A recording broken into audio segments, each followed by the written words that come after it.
स्नेह और प्रेम देने के लिए बहुत बहुत धन्यवाद मंत्री जी का। कार्यक्रम की शुरुआत के लिए मैं आमंत्रित करूंगा हमारे अस्पताल के निदेशक डॉक्टर वंदना को कि एक छोटा सा इंट्रोडक्शन हमारे अस्पताल का देंगे कि आज हम लोग क्यों यहाँ पर उपस्थित हैं, इसका क्या कारण है।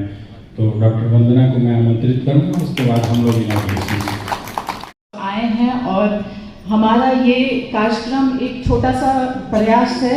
आप लोग सब आए जो हमारी छोटी सी जर्नी है इन 5 सालों में। हम तब कोविड का समय था, 2020 की बात है।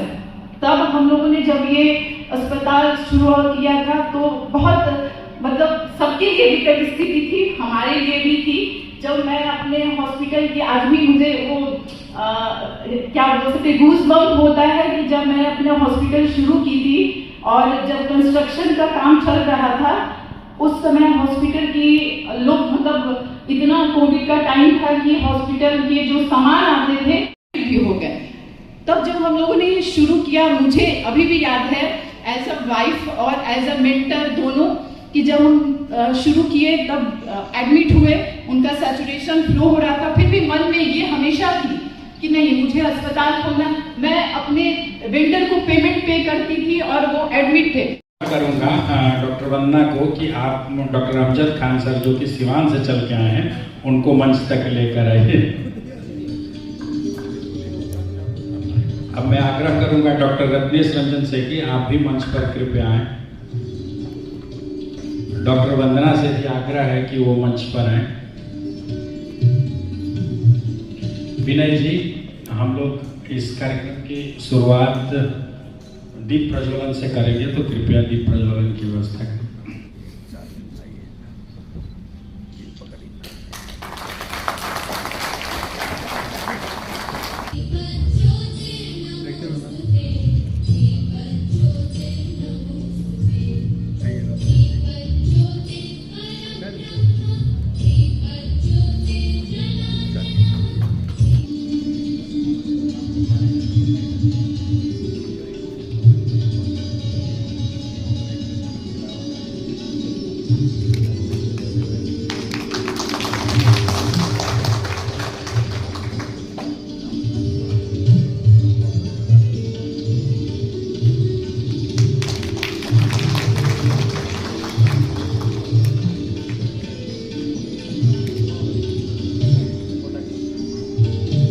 डॉक्टर सत्यप्रकाश तिवारी जी, दृष्टिपुंज नाम को सत्य प्रकाश लेकर उजागर करने वाले हमारे छोटे भाई और अत्यंत यशस्वी डॉक्टर, आपके जीवन के सभी खुशियों के लिए मैं आपको शुभकामना देता हूं। जो प्राप्त कर लिए हैं उसके लिए भी और अप्राप्त खुशी प्राप्त करने के लिए भी मैं शुभकामना देता हूं। और आपकी अर्धांगिनी और एक सक्षम डॉक्टर के नाते दृष्टिपुंज में पुंज को समाहित करने वाली डॉक्टर वंदना तिवारी जी, अभी आपके मित्रवत और कम समय में हमारा भी परिचय उनसे हुआ और नाम तो ऐसा है कि कभी भूल ही नहीं सकते, डॉक्टर अमजद खान जी और भाई रत्नेश जी, जो बड़ी सुगमता और सरलता से आपके साथ कदम से कदम मिलाकर दृष्टिपुंज की यात्रा को आगे बढ़ा रहे हैं। मैं जब आज आ रहा था इस अस्पताल के अंदर तो मैंने डॉक्टर साहब से कहा कि 25 साल की आपकी यात्रा हो गई चौके। मैं कुछ पता करके आया था कि आपकी यात्रा 25 साल की हो गई और किसी ने मुझे बताया कि आपकी यात्रा 25 साल की हो गई। तो मैं जब घुस रहा था तो ये चौके, इन्होंने कहा मेरी तो 5वां ये आज इस अपने अस्पताल का 5वां चल रहा है। मैंने कहा मैं अस्पताल की बात नहीं किया, मैंने कहा आपकी यात्रा 25 साल की। और जब मैं यहाँ भी बैठा तो मैंने इनसे कंफर्म किया कि आप मेडिकल कब किए थे, इन्होंने कहा 2000 में। तो कहा मेरा इंफॉर्मेशन सही है, मैं नगर विकास का मंत्री हूँ, नगर में रहने वाला हर व्यक्ति का ध्यान रखता हूँ। और 2000 में आप मेडिकल फील्ड में आए, 11-12 साल की पढ़ाई करने के बाद वो जो यात्रा है आपके इसी यात्रा का पार्ट है। अगर ईमानदारी पूर्वक निश्चल होके कंसंट्रेट होकर के अगर आप उस समय अपने उस यात्रा में ध्यान न दिए होते तो शायद इतने सफल डॉक्टर के रूप में आज पटना में स्थापित न होते। तो जिस दिन आप मेडिकल कंप्लीट करके मेडिकल की पढ़ाई प्रारंभ की, आपकी यात्रा तो उसी समय से शुरू हो गई। डॉक्टर साहब अमजद खान साहब, ये मान रहे कि नहीं मान रहे आप? और मोबाइल में बिजी, हमको लगा आप मान नहीं रहे सवाल। तो आप उसी समय से इस यात्रा को प्रारंभ करके आपका जो अनुभव है और उस अनुभव के आधार पर जो आपने इस अस्पताल को स्थापित किया है, मैडम बता रही थी कि 5 साल में 80,000 पेशेंट, हर दिन 43 पेशेंट ये एवरेज आता है। लेकिन अब जो मैं मेला देखता हूं आपके यहाँ, तो मुझे लग रहा है कि बाकी को छोड़ तो नहीं देना है, इनकम टैक्स वाले को तो नहीं बताना है कि 80,000। हम तो जब भी गए हैं नए पेशेंट और फॉलोअप वाले को नहीं इन्होंने बताया। चलिए ठीक है, सच्चाई बता दिया इन्होंने। तो और छुट्टी छपाटी काट दीजिएगा। तो हम तो गणित के भी और रसायन के विद्यार्थी रहे हैं, तो अभी इन्होंने कहा तो उनके फॉलोअप वाले को छोड़ करके नए पेशेंट अगर हर दिन इतनी बड़ी संख्या में आपके अस्पताल में देखा है, और जब जाते हैं आपके यहाँ, 1-2 बार मुझे भी एक बार आंख दिखाने का मौका मिला तो मैं इन्हीं के यहाँ गया। तो जब मैं गया वहां तो जो मैं मेला देखा तो मुझे लगा कि भाई कुछ तो चमत्कार इन्होंने किया हुआ है भाई, कि इतने नीचे से लेके ऊपर तक। तो मैं आपको दिल से बधाई देता हूं, आपको धन्यवाद देता हूं। और सभागार में जितने स्वजन प्रियजन भग्नीगण बैठे हुए हैं, इस फील्ड से जुड़े हुए हैं, जिन्होंने निरंतर प्रयास करके एक अच्छे चिकित्सक के रूप में अपने को स्थापित किया है, मैं आप सभी के उज्जवल भविष्य की कामना करता हूं।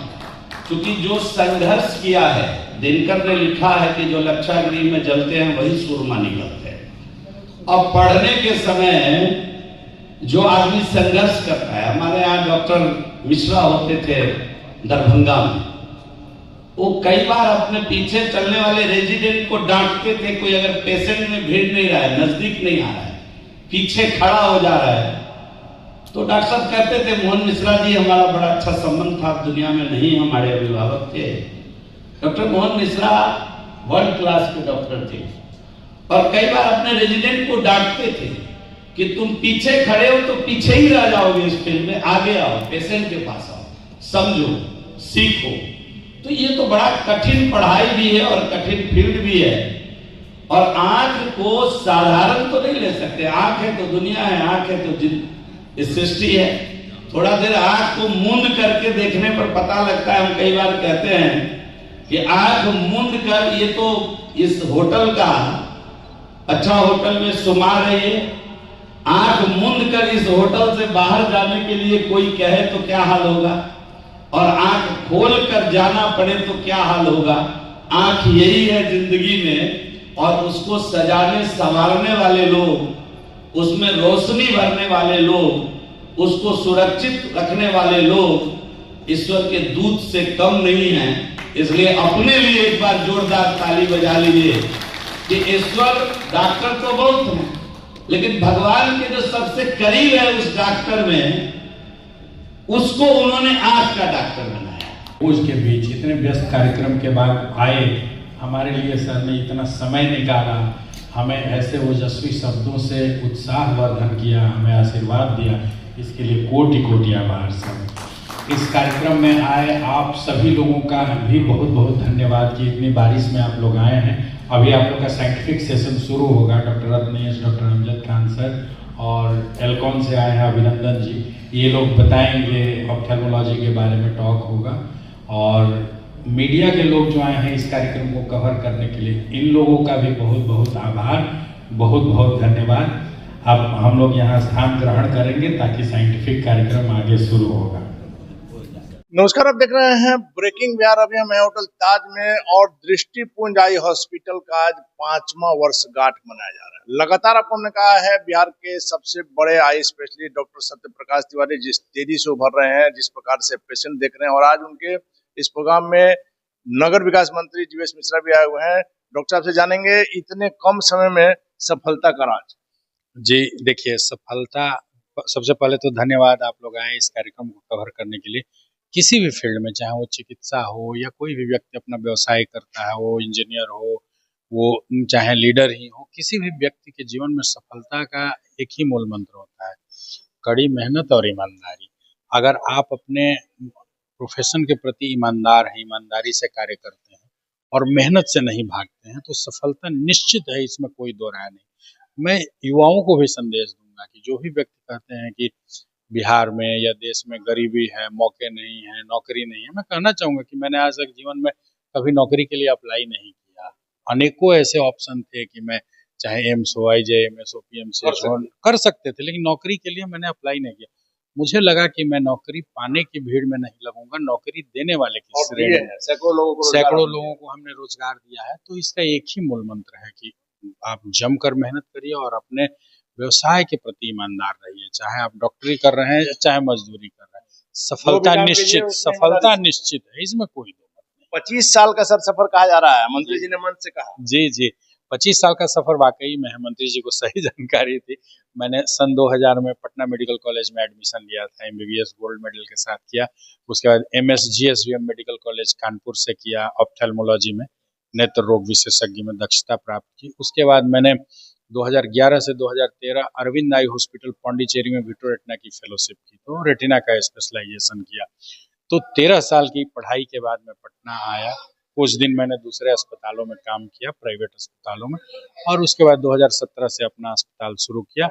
और ये जो हमारा दृष्टिपुंज आई हॉस्पिटल प्राइवेट लिमिटेड है, विगत 5 वर्षों से है, और हमने 5 वर्षों में ही अपने अस्पताल को ये पूर्वी भारत के सबसे विश्वास, जहां लोगों का विश्वास हो, ऐसा विश्वसनीय अस्पताल बनाया। और जैसा कि मैंने कार्यक्रम में भी बताया मैडम ने कि टाइम्स ऑफ इंडिया ग्रुप ने लगातार 4 सालों से इसे बिहार के सबसे अच्छे आंख के अस्पताल, जो रैंकिंग निकलती है टॉप 10 की, तो लगातार 4 साल से हमारा अस्पताल पहले नंबर पर। सबसे बढ़िया इलाज और विश्व स्तरीय सुविधा और रिजनेबल कॉस्ट। हम देखते हैं, कंपैरिजन करते हैं बाकी पटना के भी अस्पताल या मेट्रोज के अस्पताल, तो मरीजों को जो खर्च आता है वो बहुत ही कम है, एकदम रिजनेबल कॉस्ट में दुनिया की सर्वोत्कृष्ट तकनीक और अत्यंत वरिष्ठ नेत्र सर्जनों द्वारा सलाह और ऑपरेशन। ये भी एक सफलता का मूल कारण है कि आपने रिजनेबल कॉस्ट में अच्छा इलाज, विश्व स्तरीय तकनीक। जी बिल्कुल। ये एक और सर बड़ा सवाल है, 5 साल में, क्योंकि दृष्टिपुंज का आज 5वें वर्षगांठ भी है, 5 साल में 80,000 नए पेशेंट। जी, लगभग 2 लाख हमने कुल पेशेंट देखे। तो जैसे हर दिन देखते हैं तो लगभग 1/3 नए मरीज होते हैं, और 2/3 मरीज जो कभी 6 महीना पहले दिखाए थे, 1 साल पहले दिखाए थे, ऐसे मरीज होते हैं। तो लगभग हमने 2 लाख मरीजों को देखा, और हम अपना डाटा देख रहे थे, तो 80,000 नए रजिस्टर्ड मरीजों को हमने कैसे संभव हो पाता है? देखिए, पूरी टीम है। मैं खुद हूँ, डॉक्टर वंदना जो मेरी मिसेज हैं वो भी एक कुशल नेत्र चिकित्सक हैं। इसके अलावा डॉक्टर रत्नेश रंजन हैं, डॉक्टर रोशन कुमार हैं। इसके अलावा हमारे 2 विजिटिंग कंसल्टेंट हैं, डॉक्टर कुणाल कुमार और डॉक्टर विभूति नारायण। इसके अलावा एक अन्य कंसल्टेंट भी आते हैं जो बच्चों के आंखों में भेंगापन के स्पेशलिस्ट हैं, डॉक्टर मलय कुमार द्विवेदी। तो 7 डॉक्टरों की टीम है जो अनवरत यहाँ चिकित्सा के क्षेत्र में बिहार के जनता की सेवा कर रही है, और इतनी अच्छी सेवा हम दे पाते हैं, हाई वॉल्यूम काम कर पाते हैं, चूंकि अच्छे डॉक्टर जुड़े हुए हैं। एक आखिरी सवाल है सर, चूंकि आप राजनीति से भी जुड़े हुए हैं, इसलिए आज जैसे मौका नहीं था, लेकिन चूंकि हमने शुरू में कहा कि आप राजनीति से जुड़े हुए, इसलिए सवाल एक बनता है, जब से 1 तारीख को मतदाता सूची का जो प्रारूप प्रकाशन हुआ है, उसके बाद से महागठबंधन में बेचैनी है। अगर 65 लाख वोट अगर कट गया है, 65 लाख नाम अगर कट गया है, तो इसमें बेचैनी आपको भी होनी चाहिए, उनको भी होनी चाहिए। जी, यही तो नहीं समझ में आ रहा है। और मुझे भी अपने जो मेरे पार्टी से जुड़े लोग हैं, मतदाता हैं, उनकी भी समस्याएं हैं कि जैसे मेरे एक मित्र हैं, डॉक्टर हैं, मैं जानता हूं कि वो भारतीय जनता पार्टी के मत के मतदाता हैं, बोले उनका नहीं, लेकिन उनकी माता जी, उनके पिताजी का पिछले साल देहांत हुआ था, और उनका नाम कटने के लिए उन्होंने आवेदन दिया, क्योंकि कोई भी जो समझदार नागरिक है वो चाहेगा कि हमारे घर में जो मृत है उनका नाम कट जाए। तो गलती से माता पिता दोनों का नाम कट गया। तो मुझे कल फोन किए कि माता जी का कट गया है, कैसे जुड़ेगा, एक वोट कम हो। तो मैंने उनको, जैसा कि माननीय मंत्री जी भी करते, मैंने पूछा, पता किया और बताया कि आप फॉर्म 6 जो है वो भर के, चाहे तो ऑनलाइन भी जी ऑनलाइन भर दें, या अगर फॉर्म आपके पास है डाउनलोड करके तो भर के किसी भी बीएलओ को दे देंगे तो आपका नाम चढ़ जाएगा। बहुत आसान प्रक्रिया है, इसमें है तो अब क्या मचाना। ये मुझे बेचैनी इसलिए है, जहां तक मुझे समझ में आ रहा है कि बहुत सारे इलीगल वोटर जो 2 जगह 3 जगह रजिस्टर्ड थे, या जैसे देखिए मृत जो हो गए उनका भी नाम था। इसके अलावा कुछ बच्चियां, जैसे मान लीजिए हमारे गांव की बच्चियां हैं, अब वो एडल्ट हो गई, उनकी शादी हो गई और कहीं और चली गई, उनका भी नाम है। तो ये जितने वोटर थे जो वास्तव में एग्जिस्ट नहीं करते हैं विधानसभा में, लेकिन उनका नाम है, तो जहां जो महागठबंधन का वर्चस्व के बूथ हैं उस पर वो लोग बूथ कैप्चर करके और इलीगल वोटों की छपाई करते हैं। अब जब नाम ही नहीं रहेगा तो वो बटन कैसे दबाएंगे? बेचैनी वहीं पर है मुझे, जैसा कि समझ में आ रहा है, क्योंकि मैं भी देख रहा हूँ, चूंकि राजनीति से जुड़ा हूँ, तो पिछले साल के वोटों का पैटर्न भी देख रहा था। तो जो उनके बूथों में जहां उनके वोटरों की संख्या ज्यादा है, 85%, 90% वोट पड़े हैं, जबकि जो अन्य सामान्य बूथ हैं वहां 55, 60%, 65% मतदान हुआ है। भाई किसी भी बूथ पर अगर सुबह से शाम भी अगर ईमानदारी से वोटिंग होते रहे तो 85-90% वोट होना संभव नहीं है। ये तभी होगा जब जो लोग नहीं है उनके भी नाम पर बटन दबा दिया जाए, गड़बड़ी की जाए। तो ये मौका जब वोटर लिस्ट में गलत नाम रहेंगे तभी संभव है। जब वोटर लिस्ट का शुद्धिकरण हो जाएगा, नाम ही नहीं रहेंगे, तो फिर उनको ये संभव नहीं होगा, और यही उनकी बेचैनी है। देखिए, तो यही महागठबंधन की बेचैनी। और सबसे बड़ी बात है कि दृष्टिपुंज हॉस्पिटल की जो सफलता की कहानी है, आप समझ लीजिए कि 5 सालों में 80,000 नए पेशेंट, डॉक्टर साहब का समर्पण, और लगातार आपको हमने कहा है कि डॉक्टर साहब का यही समर्पण राजनीति में भी बेचैनी मचाए हुए है। जिस प्रकार से ब्रह्मपुर क्षेत्र में लगातार डॉक्टर साहब घूम रहे हैं, वर्तमान विधायक जो कहा जाता है कि जिंदा रहते आप उनसे नहीं मिल सकते, अगर उनसे आपको मिलना है तो आपको मरना पड़ेगा। सबसे महत्वपूर्ण बात यह है। वैसे में डॉक्टर साहब की लोकप्रियता चिकित्सा जगत से लेकर के राजनीति में क्या गुल खिलाई गई, देखने वाली बातों की फिलहाल बने रहे ब्रेकिंग वर्क्स।